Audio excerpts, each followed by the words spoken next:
Subscribe to our channel, press the bell icon, and never miss an update from Latestly. First of all, welcome to Latestly, and it's good to see you too. In fact, it was really good to see the trailer as well and to see all of you in that because the story looks interesting, it is hilarious, and let me know what this Royal Con contest is all about. Contest. It is a lovely backdrop actually of a crumbling royal family, a crumbling royal home, where there's a father who has lost his wife and four grown-up daughters, estranged daughters, and he announces that he's going to declare who's going to be the next heir to the throne, the next king. He insists on calling it the next king, even though we are four girls. And the four sisters find themselves unwillingly back together, and find themselves drawn into these ridiculous competitions where they have to prove themselves. The inevitable chaos and confusion, the insecurities and competitiveness and rivalries, sibling and otherwise, that emerge. But I would say it's a colorful, chaotic, hugely entertaining family show where it's got a wonderfully talented cast. And it's just a beautiful backdrop where you can sort of escape and I think immerse yourself into the lives of these crazy royals. Yeah, and so far India was absolutely comfortable with the idea of Kaun Banega Crorepati. Now you have twisted it. You have given a major twist to it, have you not? Yes. What something that you will get to watch a lot in this show? Really? Yeah, it's very well written. Okay. And of course, I mean, this one is on Z5, and web series is something that everybody wants to do, everybody wants to be a part of. But when you come on a platform as big as Z5, which goes to so many countries, what does it tell you about the changing time vis-a-vis content creation and content spreading, content consumption? I think it's a wonderful, positive trend that people are subscribing to channels like these, platforms like these, that they want to engage with content like this, which is diverse, which is not your traditional hero meets hero and they fall in love and go off to Switzerland. And it's not all escapist and aspirational. It's real, it's gritty, it's reflective of what is happening in the country, and people can actually see themselves being represented on screen.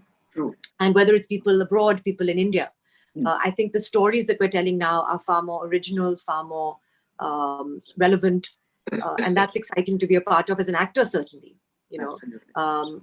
And like Anya was saying in the earlier interview, it's also a great time for writers because they are really, content is king at this point, because you have to create so much content, and to be able to write over seasons and episodes requires a skill that is being rewarded today in a way that perhaps it wasn't in the past. So I think it's all good. I've always felt that anyway, options are great. You can always choose what you want to see. They might be good, they might be bad, there might be things that you disagree with, but it's always good to have options. You have certainly raised a valid point there, a strong one at that. I mean, author-backed roles. I mean, here is an industry which is now giving importance more than ever before to authors, to writers. So you have been in industry for so long. What do you think then about this particular issue where writers are given their dues and therefore the project becomes that much significant? I mean, I have just started working in the OTT platform. Anya has done, in fact, more work than I have. But one thing we were talking about was that, what people are asking when they watch a show is who wrote the show primarily, more than who directed the show, who produced the show, who was acting in the show. Of course, you want to know all of that as well. But as an actor who's perhaps looking forward to working again, or, Kunal and I are producing something as well, what we really want to know is who has written this show that we've enjoyed watching so much. And I know also, because I have some friends who are writers, that they are being paid well, which is so wonderful to hear, because it wasn't really a profession where you could earn as much money as the lead actor, certainly. But now good writers are commanding that kind of remuneration as well. So I do believe that, especially on an OTT platform, content is certainly one of the most important things. And it's good to see that being rewarded. Anya, how do you then see the change? I mean, as Soha said, that you have worked more than her as far as OTT goes. So in that sense, when you choose a project, a product, Uh, how much significance is given to writer? Do you even see? I mean, do you even or is just that who is a co-worker, who is a co-actor, director, producer? I mean, that change that we're talking about. I like I'll tell you from my experience um when I met Gaurav, who's the director of the show for the first time. Gaurav and Ananya. So Ananya has written the show, and Gaurav and Ananya together have co-directed Kaun Banegi Shikhawati.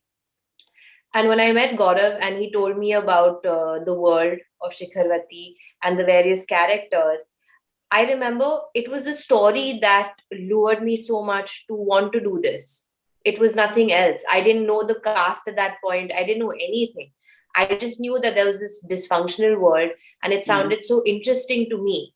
So I feel even for a writer to take the chance to create a dysfunctional world, Mm. I think their writers can take a lot more risks when it comes to OTT because you have the liberty to do so, Mm. because we are trying, we are testing, we're seeing what works, we're seeing people today don't want to watch the same thing. You're done with the same kind, like she said, a hero and heroine meet each other and they move away, or just a simple love story. I think uh, writing real flawed characters, because as humans all of us have flaws and we're not perfect, so the imperfection that we bring on OTT is the interesting part and the more relatable and real part as an audience to watch. There was a time when our films give importance to filmy acting or filmy performance. Uh, our content had to be different from what is from what is made in the West, in the sense that it has to be theatric, loud, perhaps antics are encouraged. How do you see changes on that front, both of you? Now that we go global because of OTT, and that's the norm. I think certainly OTT has perhaps, I don't know how responsible, but certainly very responsible also for this change. But also in theatrical distribution, if you see, there is a demand for more realism, less makeup, more sincerity what is happening in terms of the plot as well. Like, ye kaise ho sakta hai? Yes. You want to, people are really looking for logic. And there are people watching out for continuity in a way that, 2 generations ago, continuity was really not a big deal at all. And now there are people who, even an audience is watching and noticing changes. Yeah. So in terms of professionalism, in terms of, being a true representation of something, there's certainly that move happening, like you said. Perhaps, of course, like you have Z5 that is watched all over the world. It is something that an audience in the West asked for earlier than we did. But I certainly feel that as an audience in India, people now are also seeing that it's ridiculous for a girl to wake up in the morning and have false eyelashes and lipstick and rouge, like we had in the 80s and the 90s. So even here in India, people feel now that they want to immerse themselves in a more authentic experience. And here's a stock question: what is it like working with Naseeruddin Shah, the Acting Institute himself? I mean, do all actors develop cold feet, or is he really that comfortable to work with? Does he really act just like a co-actor? What is it like? I feel nervous generally between action and cut. I always feel nervous. It doesn't matter if I'm acting with somebody of that stature or if it's a solo scene or not. But certainly, I wanted to impress Naseer Saab. I think everybody wanted to leave a good impression. Especially, I think also because he is certainly has so much experience and is such a fabulous actor, but also because he's a director, he's worked in theatre, he spent a lot of time with actors, and he is a good teacher. A lot of people act and they go away and you can watch them, but I think it's impossible to have not learnt from working with Naseer Saab if you have kept your eyes and ears open, and he really does impart to you how he feels, you can do something, but with respect. He's not overwhelming you. He's not taking over what you're doing. He's trying to help you. And I think that if you receive that, in the right spirit, you'll come away rewarded by that experience, which I'm sure that all of us did. Anya will tell you her own experience, and they got on fabulously. They were like besties in Rajasthan, Anya and Naseer Saab, like the youngest person. Also in Aya, I think he likes hanging out with young people, because Inaya and him got on really well, and then Anya and him got on really, really well. Anya, you want to add to that? Like Soha said, I think anyone who is working alongside someone like Naseer sir, subconsciously, of course, you want to leave an impression. You know, he's so iconic and so legendary. I had cold feet the first day when I had to work with him. I was very nervous. Matlab, I don't know how to. I can still relive that nervousness. But like Soha said, when I met him, when I discussed the scene with him, someone of that stature treating you as an equal, as an actor, as opposed to the young one, the inexperienced one out of the lot, it says a lot about him, because here we're there to work, we're professionals there, and we're all acting. But to give someone that respect, you see it very rarely, I'd say, when someone's that experienced. Actually, not rarely, but it was a nice change, I'd say. And it was not overwhelming.